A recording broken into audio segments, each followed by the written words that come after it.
Bueno, vamos a dar inicio a la sesión bibliográfica del mes de agosto, en donde vamos a revisar un artículo llamado Coinfecciones por hongos asociadas a la pandemia de COVID-19, una perspectiva clínica y diagnóstica desde China. Pues la sesión va a estar a cargo de la doctora Ana Berta Arispe Bravo, especialista en infectología del Hospital Ángeles Puebla y una servidora. Bueno, empezamos con el artículo. Fue publicado en julio de 2020 en la revista Nature por Ji-Sung y colaboradores. Bueno, en este artículo el objetivo era analizar la incidencia de coinfecciones por hongos mediante la búsqueda de artículos publicados en diferentes plataformas científicas. Bueno, ¿por qué es importante hablar de las coinfecciones por hongos? Se ha descrito en pandemias previas como la del SARS en 2003 que hubo una incidencia de infecciones por hongos del 14.8 al 27%. Y bueno, esta incidencia aumenta en los pacientes críticamente enfermos, llegando hasta un 33%. Igual la mortalidad fue muy alta, llegando hasta el 77%. En la epidemia de H1N1, en el 2009, la incidencia de infecciones por hongos fue del 19 y 32%, igual y una mortalidad hasta del 50%. Pero dentro de los artículos de revisión encontramos el de China con Chen y colaboradores, en el que realizaron cultivos a 99 pacientes, dentro de los cuales solo 5 de ellos, representando el 5%, fueron positivos. Los agentes que se aislaron fueron Aspergillus flavus en un paciente, Candida glabrata en un paciente y Candida albicans en 2 pacientes. También encontraron que dentro de los factores de riesgo para tener una coinfección por hongos, los principales son la inmunosupresión. Bueno, en otro estudio hecho por Yang y colaboradores, también encontraron coinfección por hongos solo en 3 pacientes de 52 que requirieron ingreso a la terapia intensiva, correspondiendo a un 5.8%. Los gérmenes o agentes que se aislaron fueron Aspergillus flavus, Aspergillus fumigatus y Candida albicans.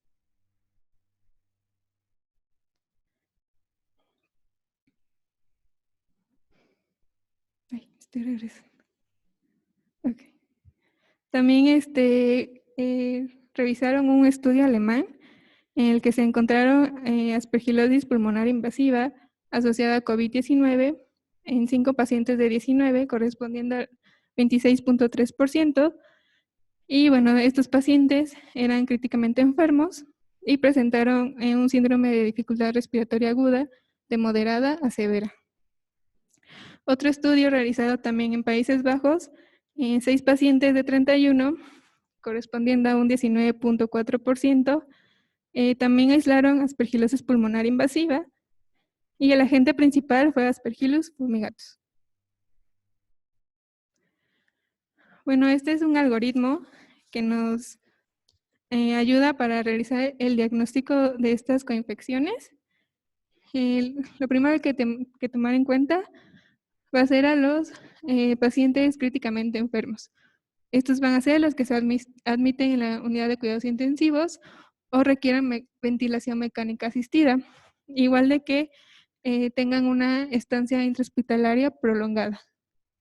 Y bueno, el segundo factor va a ser la inmunosupresión.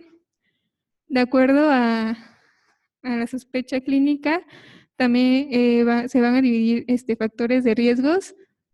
Por ejemplo, aquí en la aspergilosis podemos encontrar neutropenia prolongada.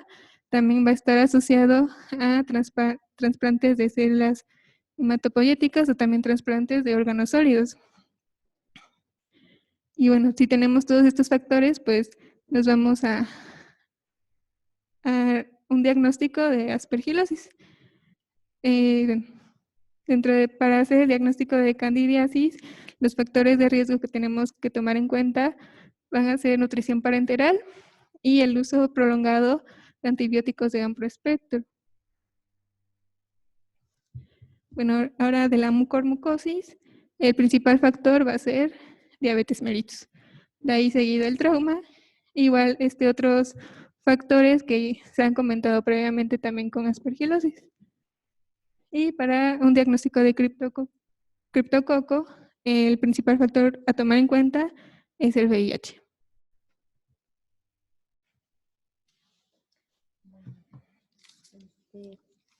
Vamos a hablar ahora del diagnóstico. ¿Cómo podríamos hacer diagnóstico en pacientes que están coinfectados con el COVID, verdad?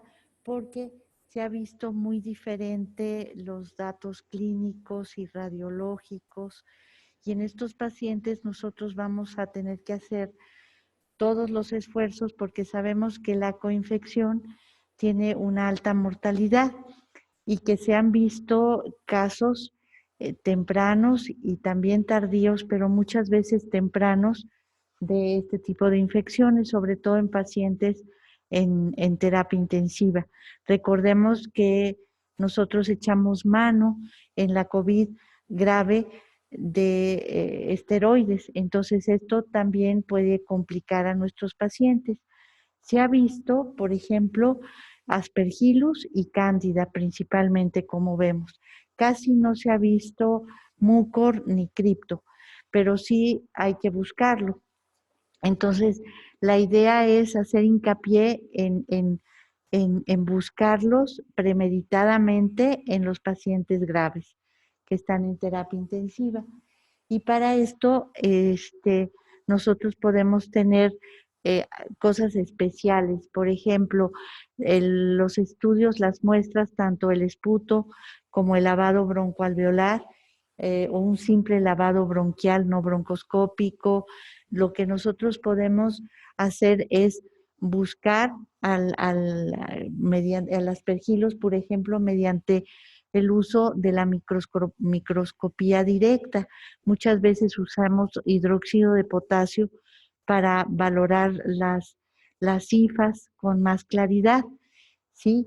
Podemos utilizar también el calcoflúor para ver estas cifras con más detenimiento, se distinguen mejor, y se puede teñir también con PAS y con GROCO. En patología esto nos lo pueden hacer, ¿sí? Esa es la principal. Luego vamos a ver ahorita cómo se ven. Luego podemos utilizar también el cultivo.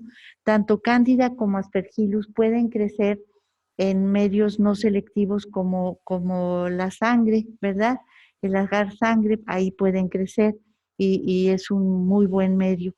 Muchas veces hay medios micológicos que suprimen a las bacterias y entonces nos van a crecer con mucha más facilidad. Y ahorita vamos a ver un Aspergillus crecido al todo, que es con medios micológicos que tienen inhibidores de las bacterias, ¿verdad? Y también, por ejemplo, la cándida, hay muchas cosas bien interesantes para detectar cándida. Porque muchas veces estos microorganismos se pueden encontrar en los especímenes, ¿sí? Colonizando. O sea, muchas veces no se encuentran infectando o haciendo daño. Sí, yo puedo tener Aspergillus, ahorita me sacan un esputo y puedo tener Aspergillus, o puedo tener una cándida. ¿Cuándo la tomo en cuenta? ¿Cuándo no? Por esa razón debemos de utilizar estas pruebas, sobre todo las tinciones y los cultivos, con cuidado, y echar mano, ¿sí? Siempre con una alta sospecha, ¿no? No a cualquiera. Y luego echar mano de pruebas serológicas, que son bien importantes, como por ejemplo para el Aspergillus, el galactomanano detecta la pared del hongo, ¿verdad? Que es específica para Aspergillus. Y el beta de glucano y otros medios detectan la pared de la cándida, junto con otros microorganismos, por ejemplo, el mucor, la cándida y algunos otros hongos, el histoplasma, por ejemplo, lo podemos detectar con beta de glucano, ¿sí? Que comparten este tipo de componente de la pared varios hongos, ¿verdad? Pero por eso tenemos que tener una alta sospecha epidemiológica y clínica, ¿sí? Por ejemplo, las pruebas más nuevas para la serología de la cándida están en unos estudios que se llaman detectar anticuerpos y antígenos, que se dicen MANAM, antimanam. Ese es bien importante. Y luego podemos utilizar el beta de glucano y también se puede utilizar otros ensayos que ya son de tipo molecular muy importantes, ¿sí?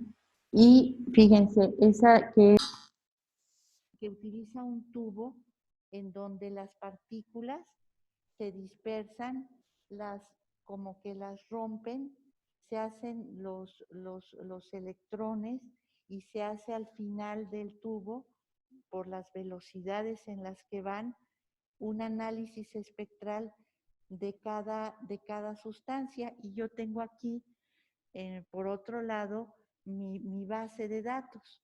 Entonces se buscan y ya se encuentra. O sea, el Malditoff se puede utilizar para cualquier tipo de anticuerpo, de antígeno, lo que queramos buscar y que ya tengamos en la base de datos nuestro análisis espectral y se buscan, ¿no?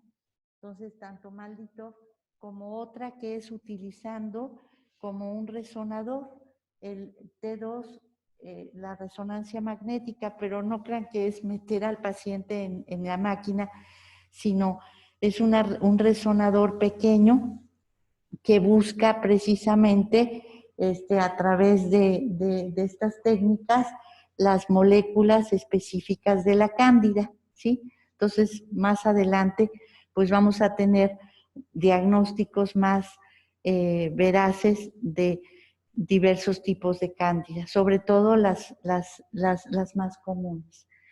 Bueno, entonces vamos a cambiarla. ¿Cómo la cambias acá? Bueno, este es el cultivo del Aspergillus. Aquí es cuando utilizamos métodos micológicos específicos. Entonces el hongo tiene para desarrollarse en todo su capacidad. Vemos las hifas. Aquí no vemos tanto las hifas, sino las conillas, cómo se desarrollan. Incluso podemos definir si es níger, si es flavus, si es fumigatus, ¿verdad? Ahí. Es acá, ¿verdad?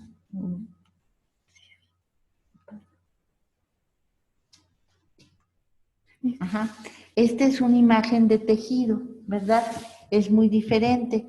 Las hifas no o sea, el hongo no se desarrolla al todo porque no tiene el medio de cultivo específico. Entonces, en el tejido, nosotros vamos a ver este tipo de hifas, ¿sí? Que son hifas claras y tienen septos, ¿verdad? Tienen una disposición radial. Aquí se ve, tienen una disposición radial, ¿sí? Y esta terminación en las ramas en ángulo agudo, ¿verdad? Se parece a otros hongos, ¿sí? Aquí les hago mención, son hialinas, son septadas, ¿verdad? Radiales, y hacen estos ángulos, parecen como charpes, ¿verdad? Y aquí decimos que son, ¿verdad? Hifas septadas, están ramificadas, aquí dice a 45 grados, crecen de forma radial, en un patrón radial, son paralelas una a otra, ¿verdad? Y se parecen mucho a Fusarium y también a Cerosporium. Entonces, Por esta razón, el cultivo es tan importante porque ya los hongos estos son muy diferentes al aspergillus. Bueno, aquí vamos a ver que radiológicamente también existe dificultad porque estamos hablando de una coinfección. Entonces, primero vamos a ver cómo es la radiología del aspergillus solo y posteriormente de la coinfección. En estas imágenes no salió muy bien, ahí se ve mejor. Es una radiografía de tórax, no es lo mejor, pero a veces no tenemos otra cosa. Son lesiones nodulares grandes diseminadas, ¿verdad? Eso es lo que nos dicen. A veces hay cavitación. La aspergilosis puede ser alérgica, ¿sí? Esa no la tomamos en cuenta mucho en el COVID. Y hay otra que, por ejemplo, una caverna crónicamente por tuberculosis o una caverna de un quiste en alguna enfermedad pulmonar, se van a llenar de hongos y hacen las bolas micóticas. Ese es crónico y no es el caso. Nosotros aquí lo que vamos a ver es la aspergilosis pulmonar invasiva, ¿verdad? Y bueno.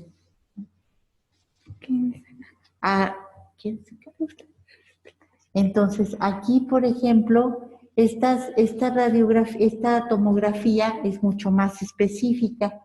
Vemos el nódulo, ¿verdad?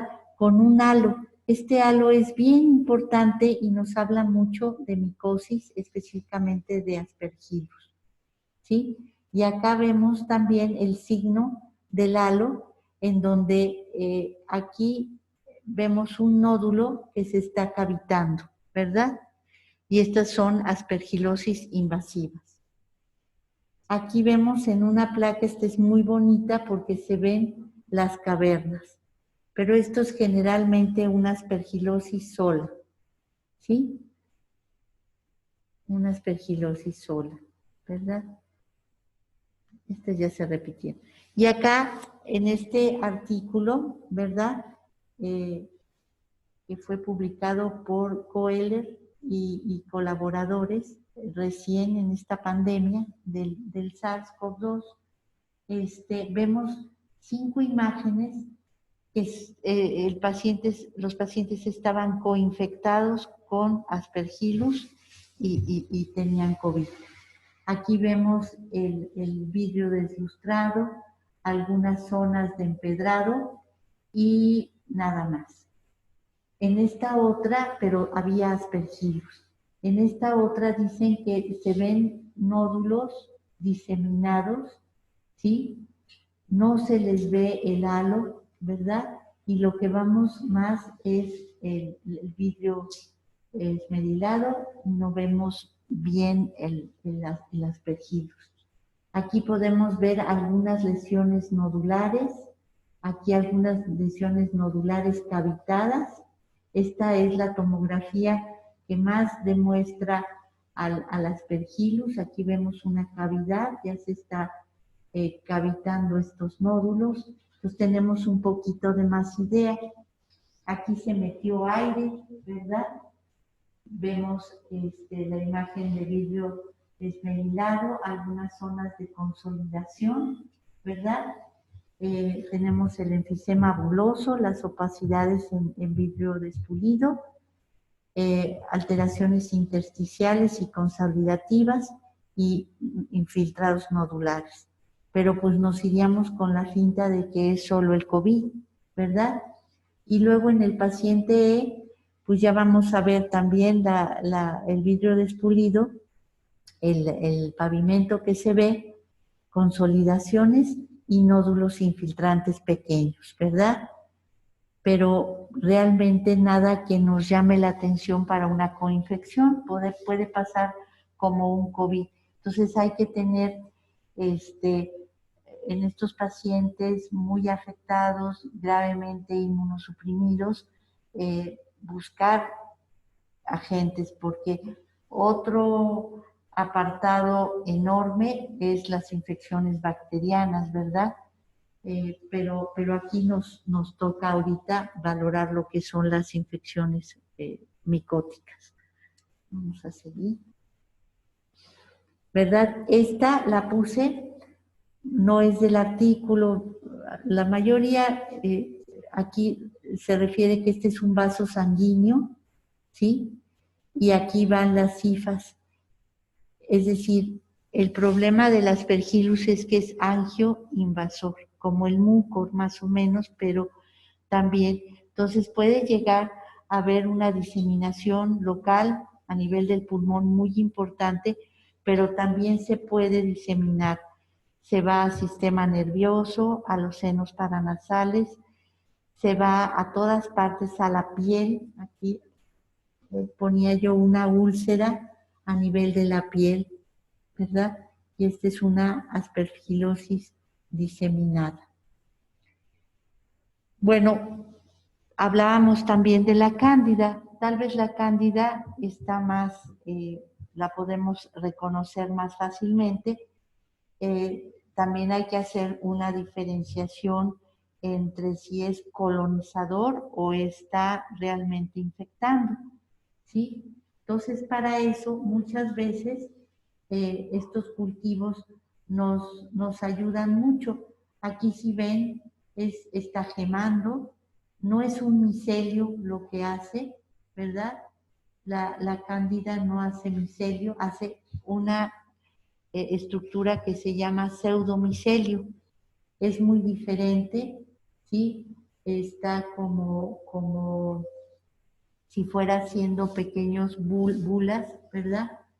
Y se llaman pseudohifas y estas son las blastoconillas, ¿verdad? Y aquí lo vemos más en el microscopio, cómo se ven estas clamidoconillas que son diferentes a esta, y vemos que hay hifas, ¿verdad? Y acá es cuando vemos los tubos germinativos, ¿verdad? Estos tubos germinativos deja uno la muestra en incubación de 4 a 6 horas y nosotros podemos observar estos tubos germinativos, donde vemos la espora y el pseudomicelio, ¿verdad? Y esta es una representación de la enfermedad que está causando la cándida. Ya no podemos decir simplemente que es la colonización. Cuando nosotros encontramos ya los tubos germinativos o encontramos presencia de hifa y clamidosporas, ¿verdad?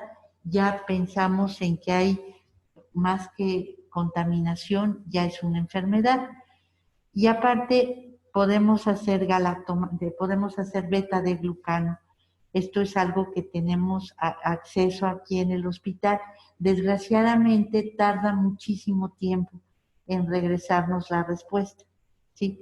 Habría que valorar si el beta de glucano lo podemos hacer más rápidamente, ¿verdad? Pero sí lo hay.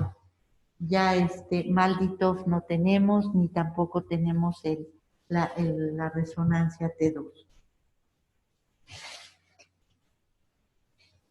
Bueno, luego por la falta de sospecha clínica o ya sea por la falta de recursos o por el riesgo de contaminación al tomar las pruebas, Aspergillus no es fácilmente diagnosticado. Entonces, en este artículo propone una definición de caso que fue para influenza, pero se puede aplicar ahorita en la pandemia de COVID-19.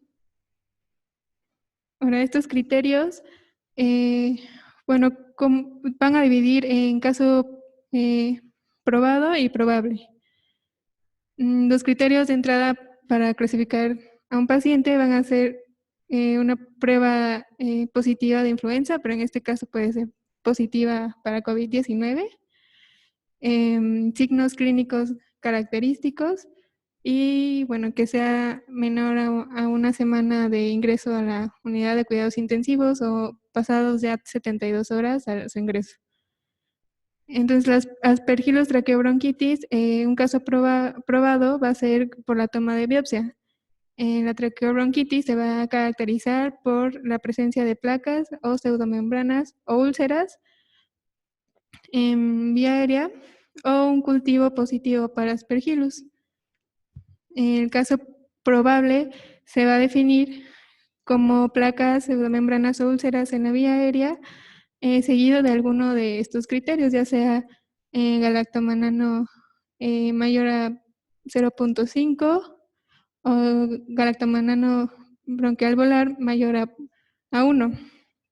También un cultivo positivo bronquial velar o por expirado traqueal. También se puede tomar una muestra de esputo y bueno, también se tienen que observar la presencia de hifas correspondientes a Aspergillus. Bueno, en caso de una influenza pulmonar invasiva, que también se puede tomar para COVID-19, tiene que mostrar una biopsia de pulmón con elementos de Aspergillus o una PCR en tejido también positivo para Aspergillus. Y bueno, también se toman,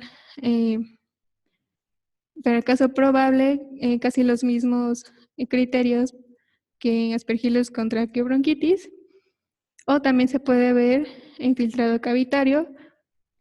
También se puede tomar una muestra de esputo y un aspirado traqueal.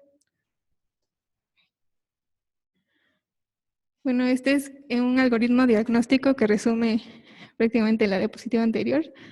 Bueno, ¿en qué vamos a sospechar? En los pacientes que tengan placas o pseudomembranas, úlceras visibles de la broncoscopía y tengan imagen en características de hifas en Aspergillus. Entonces, esto lo vamos a clasificar como un caso probable. Si tomamos galactomanano en 0 o bronquial volar, si es positivo, también va a ser un caso probable. Si esta muestra es negativa, se toma un cultivo de Aspergillus en bronquial volar. Si este es positivo, va a ser también clasificado como una probable, como caso probable. Sin embargo, si este cultivo es negativo, se puede tomar una muestra, un cultivo de esputo. Igual si se observan cavitaciones en la vía aérea, va a ser un caso probable. Si no se observan cavitaciones, pues no va a ser sospecha clínica. Y también si no crece Aspergillus en los cultivos, pues va a ser negativo.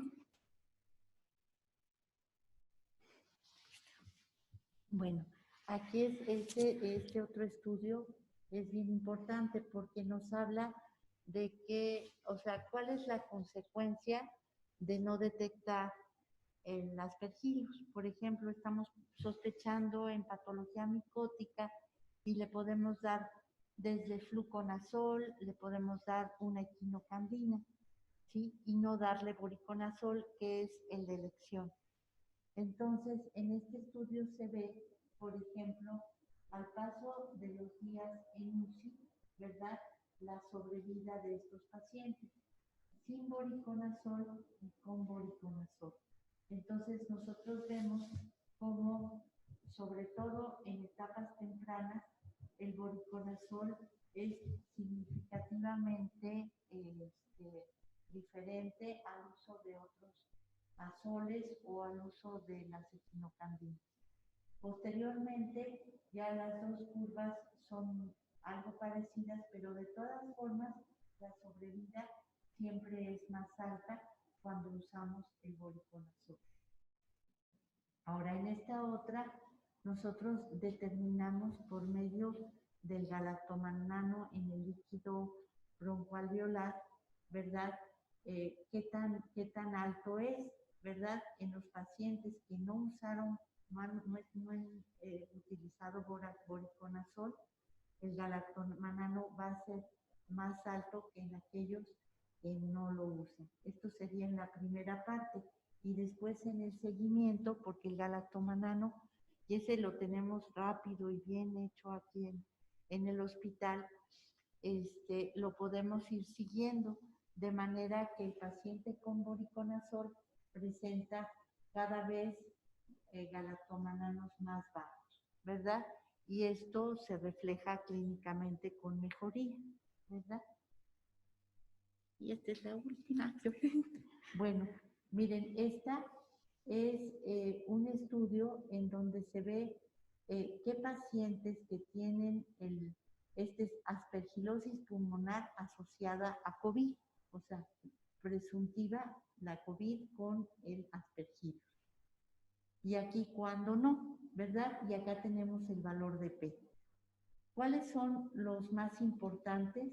Los más importantes van a ser, por ejemplo, el intervalo de los síntomas, del inicio de los síntomas a la admisión a UCI. O sea, son personas que llegan rápidamente a UCI. Y en aquellos que tienen coinfección entre aspergillus y COVID, ¿verdad? Por ejemplo, este es de los más significativos, la mortalidad, ¿verdad? Y tenemos aquí también algo muy significativo, que es el uso sistémico de corticosteroides, ¿verdad? Aquí, por ejemplo, en pacientes que se presume la confección con aspergillus, ¿verdad? Son 37, 33, número 33, 2 en 6. Y acá tenemos solo 12, ¿sí? Entonces, el uso de esteroides es un factor de riesgo muy importante para la aparición de aspergillus, ¿verdad? Hay otras cosas que son menos significativas, por ejemplo, el intervalo de la admisión a UCI y al alta, ¿verdad? No fue significativamente, pero tenemos en cuenta esto, la rapidez en que se desarrollan los síntomas para llegar a UCI, ¿sí? Nos está hablando que existe aspergillus, la mortalidad es más alta y el uso de los esteroides. Bueno, pues eso es todo. Pues lo que demuestra este artículo es que estos pacientes requieren un análisis. Este es hongos, pero hay cantidad de artículos que hablan de las bacterias, ¿verdad? Ese es otro apartado. Pero quisimos abordar esto, nos gustó, y, y presentar algo que pues tenemos como que echar a andar estos protocolos para buscar específicamente ustedes en sus casos y todo el mundo, buscar a las aspergillus, buscar la cándida. La cándida sí la buscamos, ¿verdad? Es más fácil de buscar. A lo mejor la podemos hasta sobrediagnosticar, porque posiblemente algunos casos sean colonizaciones. Sin embargo, el aspergillus no lo buscamos así específicamente. Entonces, esa es una idea de empezarlo o sea, sí lo sospechamos, pero hay que hacer galactomananos a lo mejor más seguidos, buscar tener beta de glucano y implementar esto porque la sobrevida sí es mayor. Y el uso del voriconazol cuando necesitemos es el de elección. No sé si tengan preguntas. Por ejemplo, ¿valdría la pena hacer una profilaxia antibiótica en pacientes de larga estancia en terapia intensiva? ¿O es mejor hacer los estudios de elección y comenzar el tratamiento una vez detectado la paciente? Podemos hacer las dos cosas, eso es una muy buena pregunta, porque de hecho se hace en los pacientes en estancias prolongadas en terapia intensiva. ¿Sí? Podemos iniciar más bien tratamientos empíricos tempranos, ¿verdad? Hacer todas estas pruebas, y de hecho lo hacemos, pero a veces les damos equinocandinas y hay que buscar a las personas y no le va igual. Le va bien, o sea, no digo que no sirva, por ejemplo, cancidas, anidulafencina, pueden servir, pero lo que se hace es el tratamiento empírico temprano. Podemos hacer los estudios y dar el tratamiento, no prevención, sino un tratamiento, de hecho un tratamiento empírico. ¿Sí? ¿Alguna otra pregunta? Bueno, si no hay más, pues les agradezco su presencia. Y ayuda. Gracias. Gracias.